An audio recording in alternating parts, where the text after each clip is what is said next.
அனைவருக்கும் வணக்கம். ஒரு ஜாதகத்துல நவ கிரகங்கள் இருக்கு, அது இல்லாம இன்னொரு கிரகம் ஒண்ணு இருக்கு. அது என்னன்னு பாத்தீங்கன்னா மாந்தி. தமிழ்நாட்டுல பொறுத்தளவு மாந்தி அவ்வளோக்கா பார்க்க மாட்டாங்க. இப்ப கேரளாவில் பார்த்தீங்க அப்படின்னா மாந்தி தான் பிரதானமா பார்த்து மாந்தி வச்சே அவர்களுடைய வாழ்க்கை வரலாறு அப்படியே சொல்லக்கூடிய ஒரு அமைப்பு உண்டு. இப்ப ஏன் இந்த மாந்திக்கு ஒரு முக்கியத்துவம் கொடுக்குறாங்க அப்படின்னு பாத்தீங்கன்னா, மாந்தி அப்படிங்கிறது ஒரு பிரேதம். ஓகேங்களா, பிரேத சாபம் அப்படின்னு சொல்லுவாங்க. இந்த பிரேத சாபம் அப்படிங்கப்போ முன்னோர்களுடைய சாபம். நல்லா இருந்தவங்க திடீர்னு துர்மரணம் அடைஞ்சிருக்கக்கூடிய ஒரு அமைப்பு. இது மாதிரி இருக்கிறது சுட்டி காட்டுறது தான் இந்த மாந்தி அப்படின்னு சொல்றது. இந்த மாந்தி எங்க இருந்தா ஒரு ஜாதகத்துல சிறப்பு அப்படின்னு பாத்தீங்க அப்படின்னா, ஒரு ஜாதக கட்டத்துல 11ஆம் இடத்துல மாந்தி இருந்தா அந்த ஒரு இடத்துல மட்டும்தான் சிறப்பு. மற்ற எங்க இருந்தாலுமே மாந்தியோடைய தோஷம் அப்படிங்கிறது அந்த இடத்துல அவர்களுக்கு கொடுக்கும். இப்போ மாந்தி லக்னத்திலேயே இருந்தது அப்படின்னா அவர்களுக்கு ஏதாவது ஒரு தொந்தரவுகள், மன ரீதியான தொந்தரவுகள் அவங்களுக்கு இருந்துகிட்டே இருக்கும். தலை சம்பந்தப்பட்ட பிரச்சனைகள் இருந்துகிட்டே இருக்கும். இதே 2ஆம் இடத்துல இருந்ததுன்னா எவ்வளவு வருமானம் வந்தாலுமே அது பத்தாது. குடும்பத்துல பற்றாக்குறை இருந்துகிட்டே இருக்கும், குடும்பத்துல சண்டைகள்னு இருந்துகிட்டே இருக்கும். இது மாதிரியான பிரச்சனைகள் நமக்கு உருவாக்கும். 3ஆம் இடத்துல இதே மாந்தி இருந்தது அப்படின்னா சகோதரர்களிடையே பங்காளி சண்டைகள் அப்படிங்கிற மாதிரியானது ஒரு இதை உருவாக்கி கொடுக்குற மாதிரியானது இருக்கும். 4ஆம் இடத்துல மாந்தி இருந்ததுன்னா அவர் எந்த வீட்டுக்கு போனாலும் சரி அந்த வீட்டுல வாஸ்து தோஷங்கிறது உருவாக்கி கொடுத்துரும். வீட்டுல அம்மாவுக்கு அந்த இடத்துல ஏதோ ஒரு ப்ராப்ளம், ஹெல்த் ரீதியான இஷ்யூஸ் கொடுக்குற மாதிரியானது இருக்கும். அடுத்தது ஒரு நிம்மதியா வீட்டுக்கு வந்தாவே ஒரு நிம்மதி இல்லைங்க அப்படின்னு சொல்ற அளவுக்கு உருவாக்கும். இது 4ஆம் இடத்துல இருந்தா.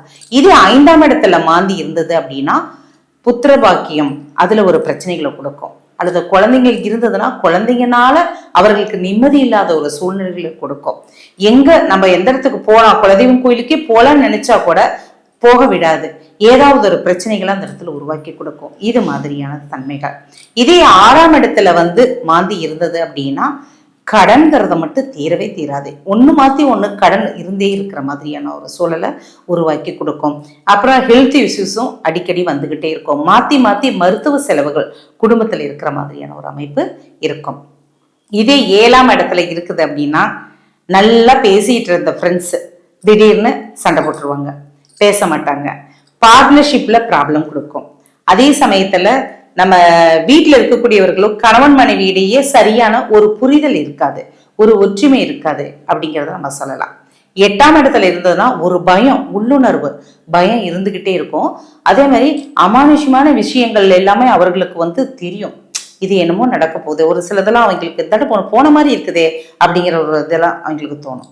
இதே 9ஆம் இடத்துல இருக்குது மாந்தி அப்படின்னு சொன்னோம்னா முன்னோர்களோட இதுல, அடுத்தது தந்தையுடைய உறவு, இது மாதிரி இருக்கிறதுல அவங்களுக்கு கொஞ்சம் ப்ராப்ளத்தை உருவாக்கி கொடுக்கும். 10ஆம் இடத்துல மாந்தி இருக்கிறாரு அப்படின்னா தொழில் ரீதியான பிரச்சனைகள், அங்க சரியான முறையில நமக்கு கீழே ஒர்க்கர்ஸ் இருக்கிறாங்க இல்லைங்களா, அவர்களுடைய பிரச்சனைகள், சரியா தொழிலாளிகள் அமைய மாட்டாங்க. அடுத்தது எங்க போனாலுமே ஒரு தடை, இது மாதிரியானது உருவாக்கி கொடுக்கும். 12ல இருந்ததுன்னா நிம்மதியான தூக்கமே இருக்காதுங்க. எதையாவது ஒன்று யோசிச்சுக்கிட்டே குழம்பிக்கிட்டே இருக்கிற மாதிரியானது இருக்கும். இப்படி 12 இடங்கள்லயும் இருக்கும்போது இந்த மாந்தி பகவான் இது மாதிரி எல்லாம் பண்ணிட்டு இருக்கிறாரு.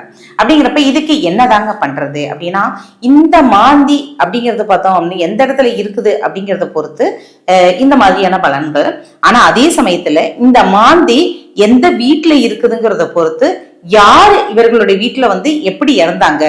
இப்ப அந்த மாந்தி இருக்கிற வீட்டை வச்சு இவர்கள் நீர்னால உங்க குடும்பத்துல இறந்திருக்கிறாங்களா, இல்ல நெருப்பு வச்சு இறந்திருக்கிறாங்களா, இல்ல அவர்கள் நல்லா இருந்தவங்க திடீர்னு வண்டியில போறப்ப திடீர்னு இது மாதிரி ஏதோ துர்மரணம் நடந்துச்சா அப்படிங்கிறது எல்லாமே அந்த ஜாதகத்தை வச்சு கண்டுபிடிக்க முடியும்.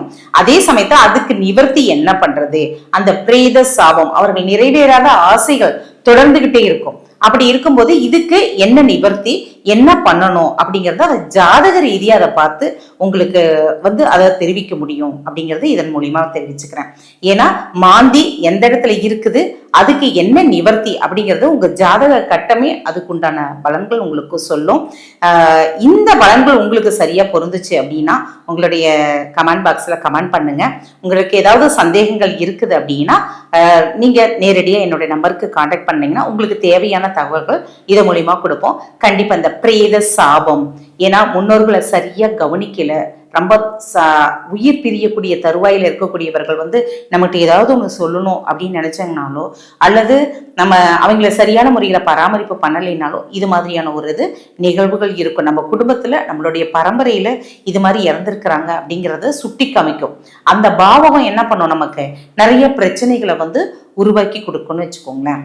இது மாதிரி நம்ம அந்த சாபங்கள்ல நிவர்த்தி பண்ணணும்னா நம்ம குடும்பம் அடுத்தடுத்து நம்ம வீட்டுல என்ன ஆகும், நல்ல சுப நிகழ்ச்சிகள் நடக்கும், பிசினஸ் நல்லா டெவலப்பிங் ஆகும், திருமணம் ஆகாதவருக்கு திருமணம் ஆகும், உத்தியோகத்துக்காக காத்திருந்து நம்ம நிறைய டைம் ட்ரை பண்ணிட்டேன் அரசு உத்தியோகத்துக்கு ஆனா எனக்கு கிடைக்கல அப்படின்னு இருக்கக்கூடியவர்களுக்கும் அந்த உத்தியோக அமைப்புகள் தானா அவங்களுக்கு அந்த வாய்ப்புகள் கிடைக்கிறதுக்கு உண்டான அமைப்புகளையும் உருவாக்கி கொடுக்கும். இதுதான் இந்த பிரேத சாபத்தினுடைய நிவர்த்தி செஞ்சுட்டா நம்ம குடும்பத்தில் நடக்கக்கூடிய ஒரு சுப நிகழ்ச்சிகள் அப்படிங்கிறத நம்ம சொல்லலாம். மீண்டும் உங்களுக்கு திரும்ப சந்திக்கிறேன். நன்றி, வணக்கம்.